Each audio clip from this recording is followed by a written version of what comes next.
Hello, hello, hello. This is Lopen Yudrin from Ngondro, the Happy Garden Practitioners in Oakland, California. Welcome. Today we're delving into Tibetan Buddhism as usual. And the thrust of today's practice is today's talk is about what do you do when you come into Tibetan Buddhism, for example. The Nyingma or Kagyu lineage is very similar.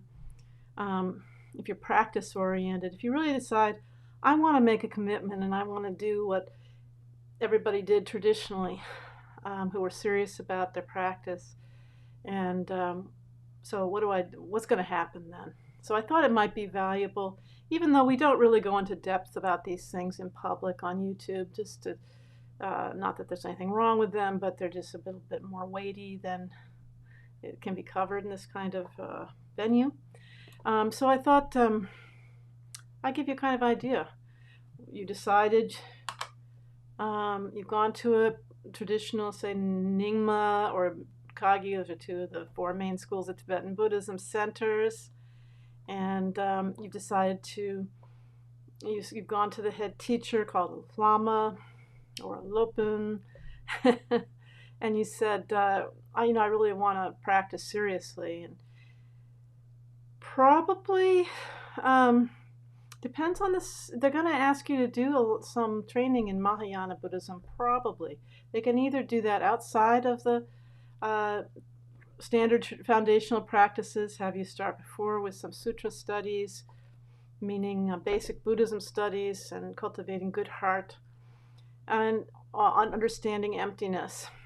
Or they may say, okay, learn that as you go along, as you're doing the foundational practices. So the sort of entry-level practices really aren't, they're so far beyond entry-level, really, in our society, because we're not raised in a Buddhist society. But the place where serious practitioners jump in is called the preliminary practice or foundational practice.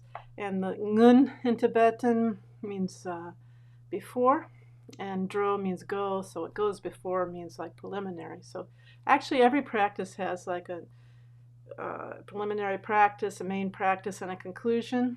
But this here we're talking about the gateway practices into Vajrayana Buddhism.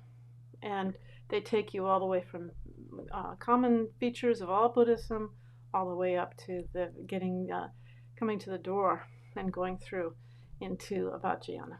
So these things you do you actually have to know someone, a teacher, and relate to them. And these days, of course, a lot of things are online, but it's dependent on some kind of being in a group or in a personal relationship with a mentor.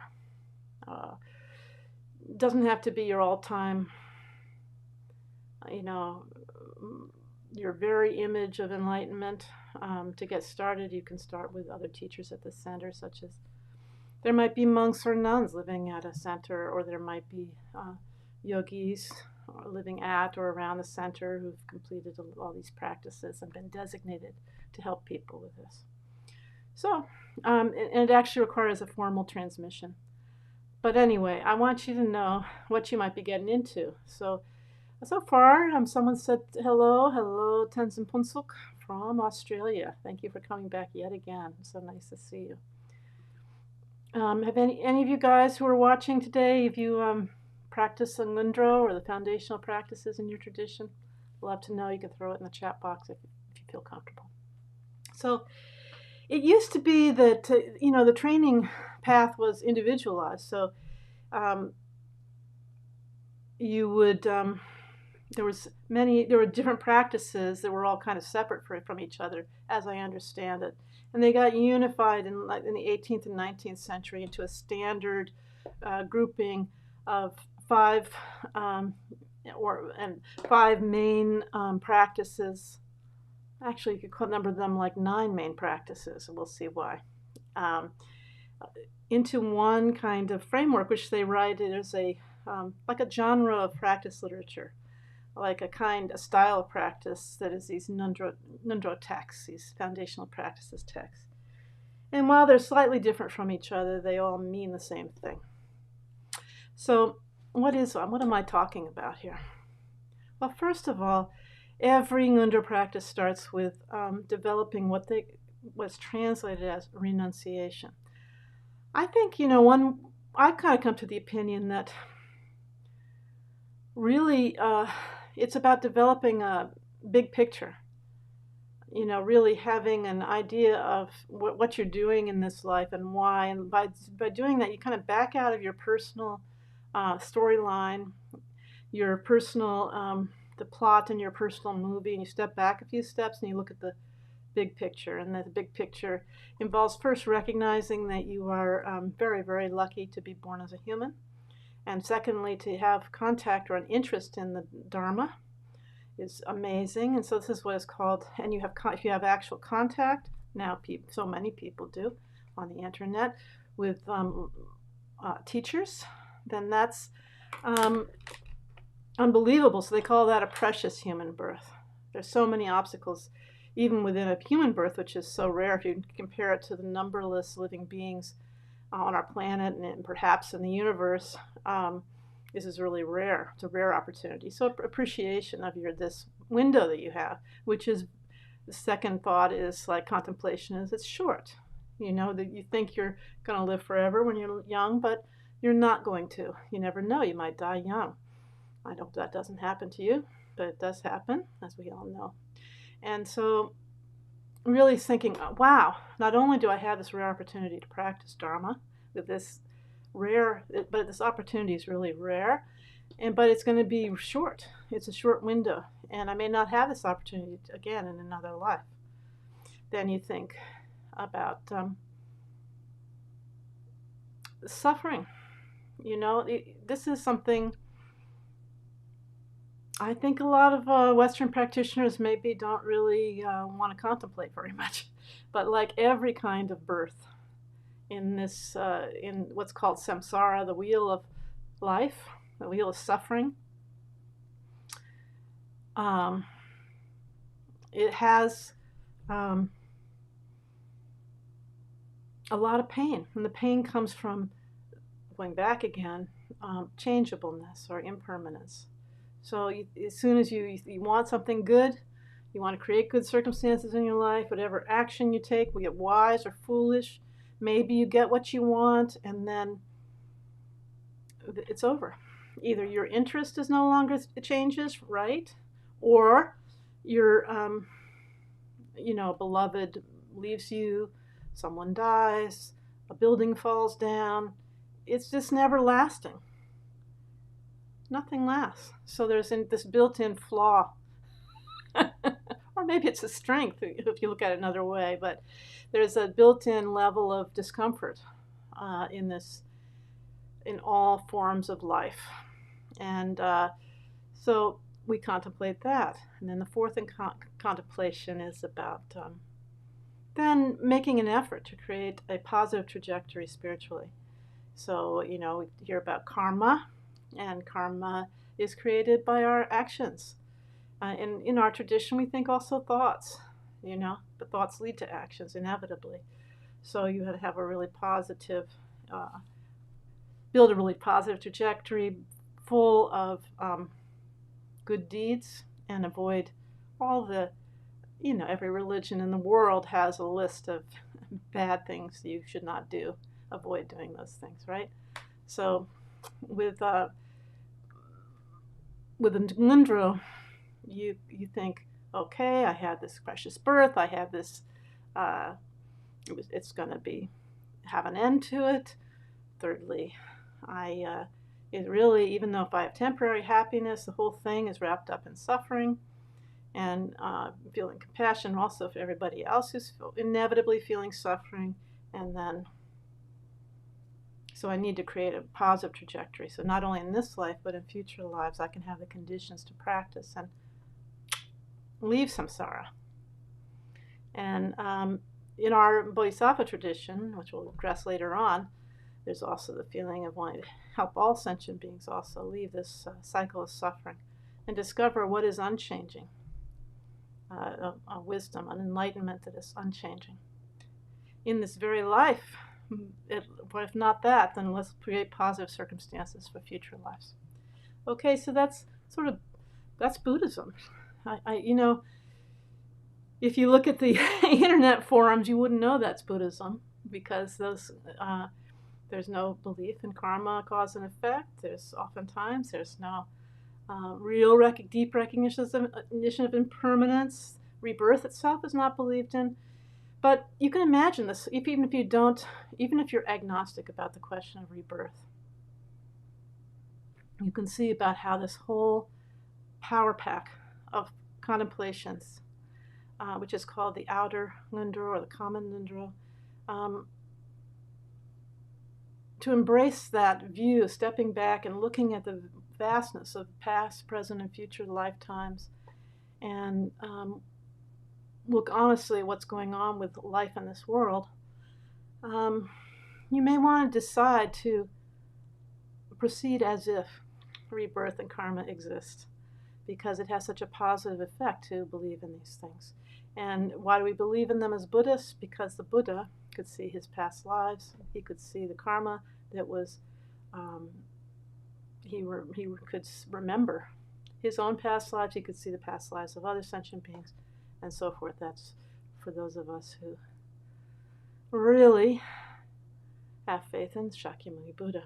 So these contemplations begin it, and I'll tell you, those Tibetan lamas, nearly always, if you've got a week to teach about the preliminary practices, then they're going to spend at least half of it talking about those 4 contemplations that turn the mind to the Dharma, the teachings of the Buddha, right?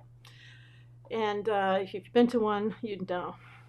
So if anybody wants to jump in and tell me about their Ngondro practice or how the 4 thoughts that turn the mind have affected them, feel free. So, but then what you think about when you think about Ngondro, if you've ever been someplace where people are doing Ngondro foundational practices, is more of these repetitions. So what's really cool about Tibetan Buddhism, Vajrayana, is that we use so many different techniques to aid in awakening. It's not just one thing of sitting silently on a cushion, for example, or 2 things or 3 things. There's thousands of methods, but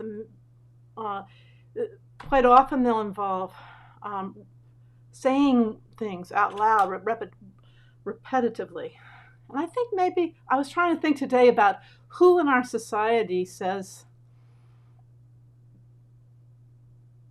I guess Catholics maybe, reciting the, I wasn't raised Christian, so I don't remember, but people who recite prayers over and over again. These aren't exactly prayers, as you can see.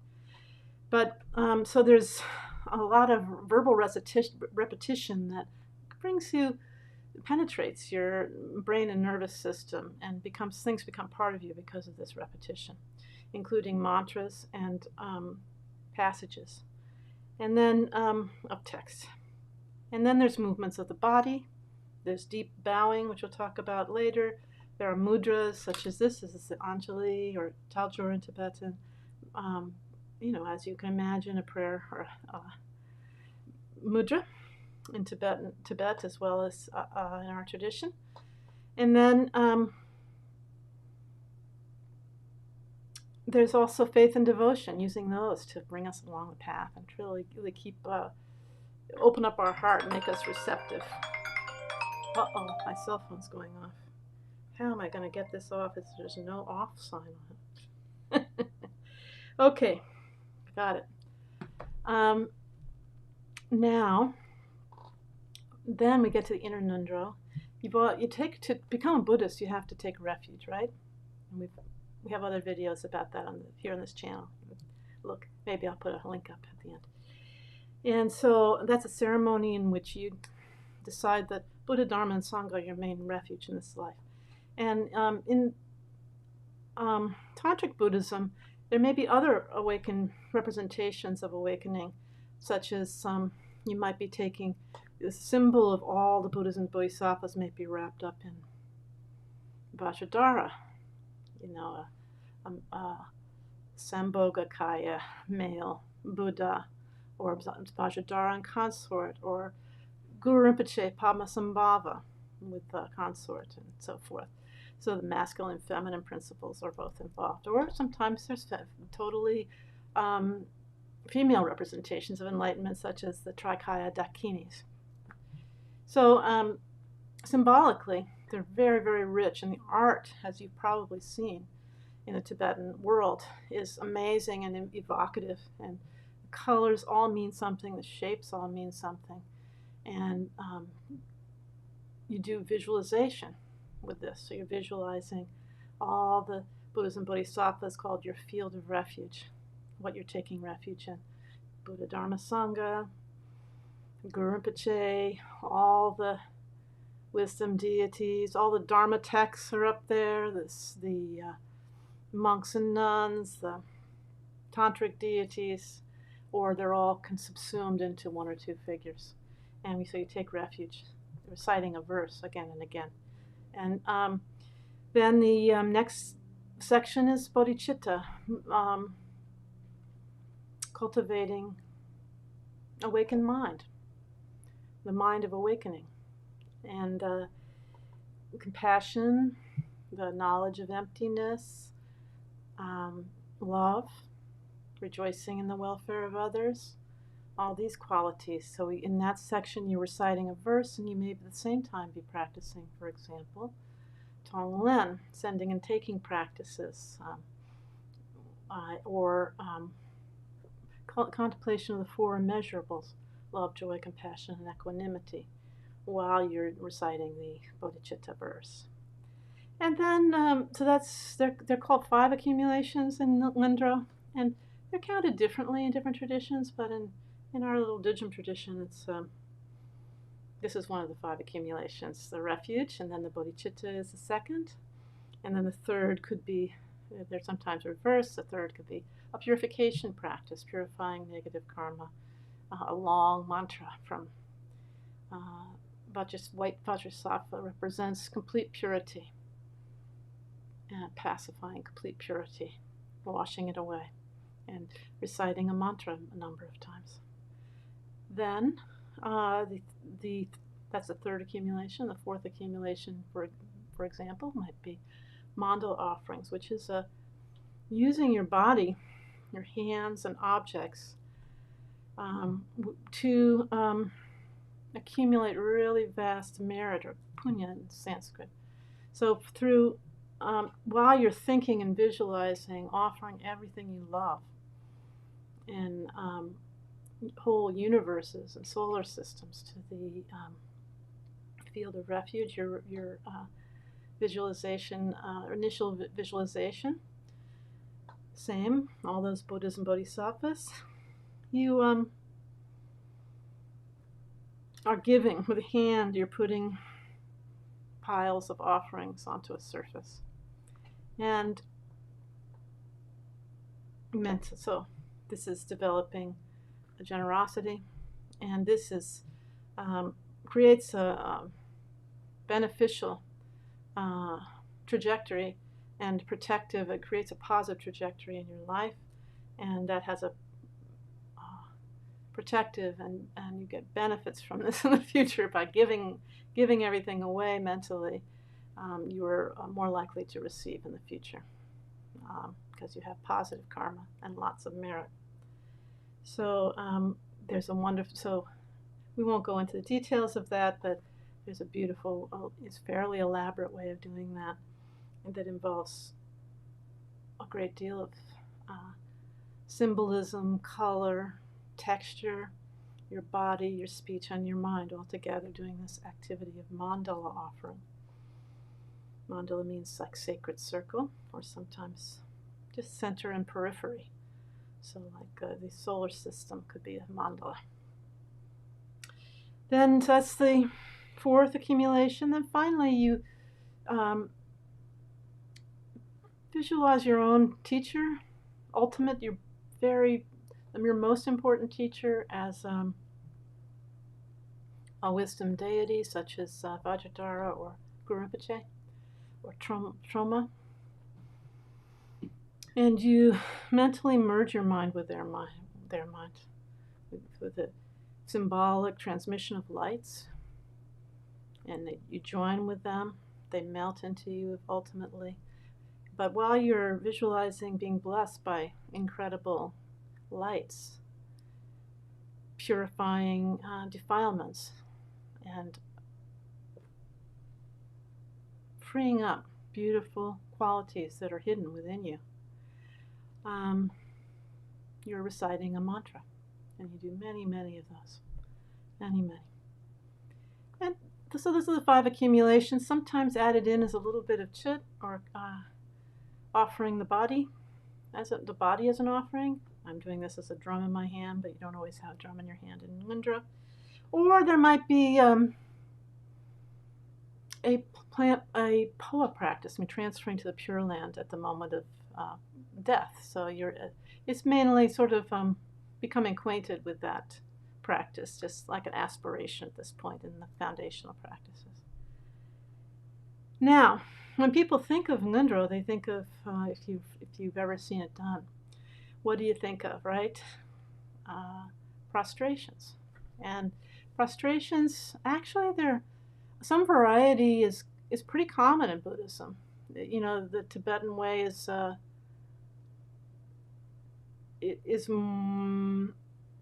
there's one way of doing it.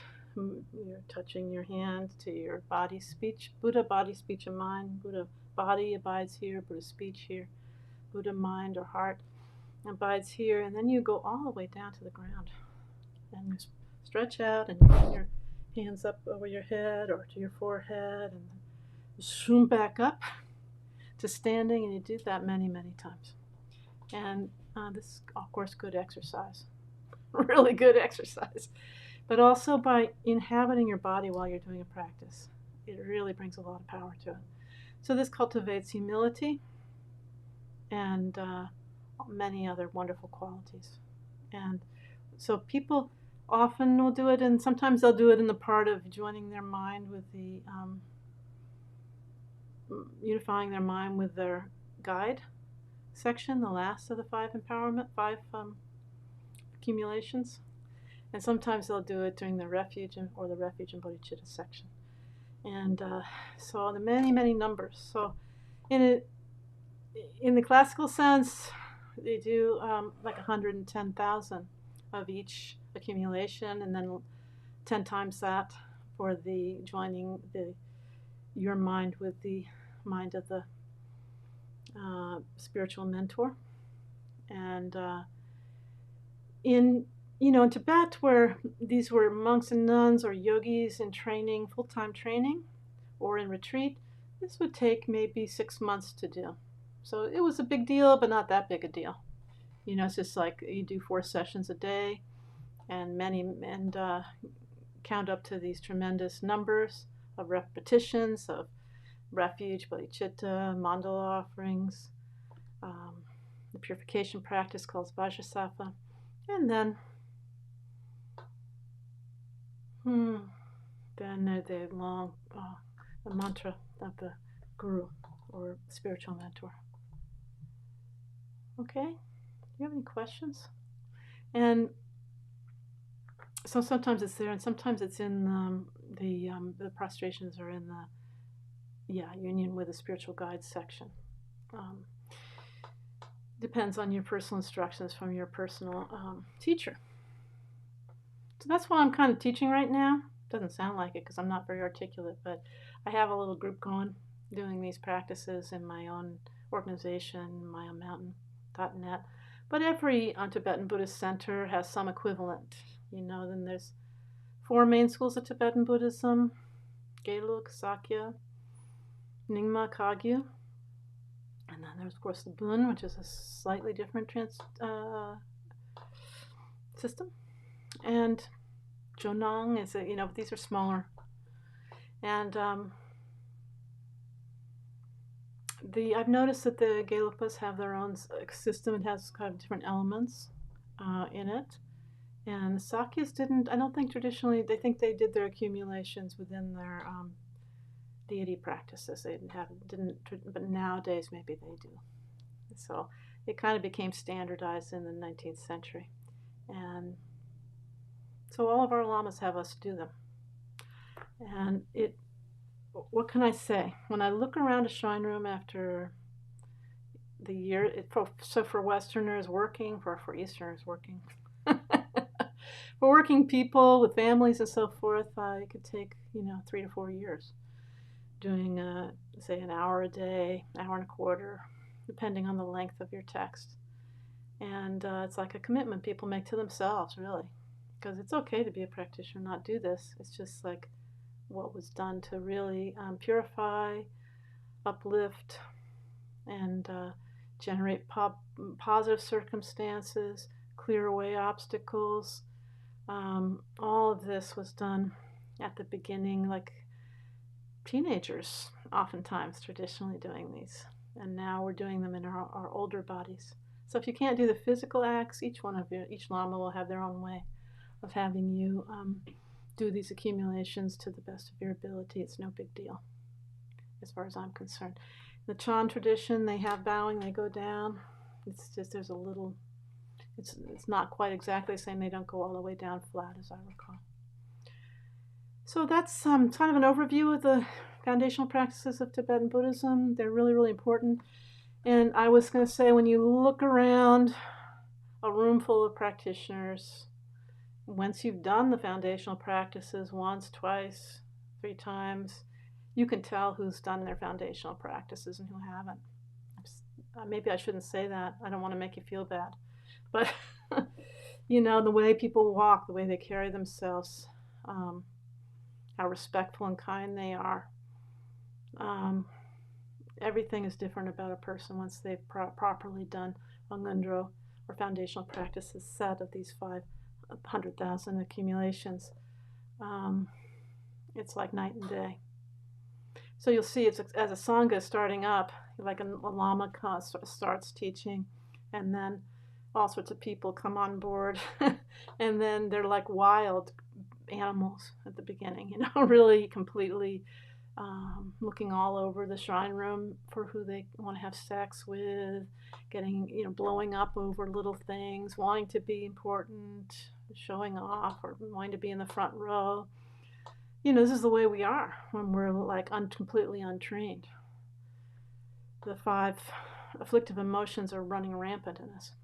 And then you really see a change after the Ngondro practices. And some traditions are jumping in, not as widespread, are jumping in later on and skipping over this part, but I really think that in this world today, we need people who have done Ngondro, just on a practical level. We need well-trained Dharma practitioners. In the Soto Zen tradition, they sew their vest, and this goes on for a really long time. Each stitch done very, very mindfully, and that's their preliminary practice. And then they say, the teacher, Roshi or sensei, comes in and says, "Oh, what were you thinking? That stitch is a little crooked. What were you thinking there? Oh, tear it out. Start over again." So it's very similar, really practicing a lot of mindfulness, bringing your mind to the Dharma, whatever Dharma tradition you're practicing. So any questions before I wrap her up today? I'll be back next Monday also. Or if you have any topics you'd like me to address, you can throw it in the comments after the video. Thank you for hanging out with me today, and I'll see you next week. Bye-bye.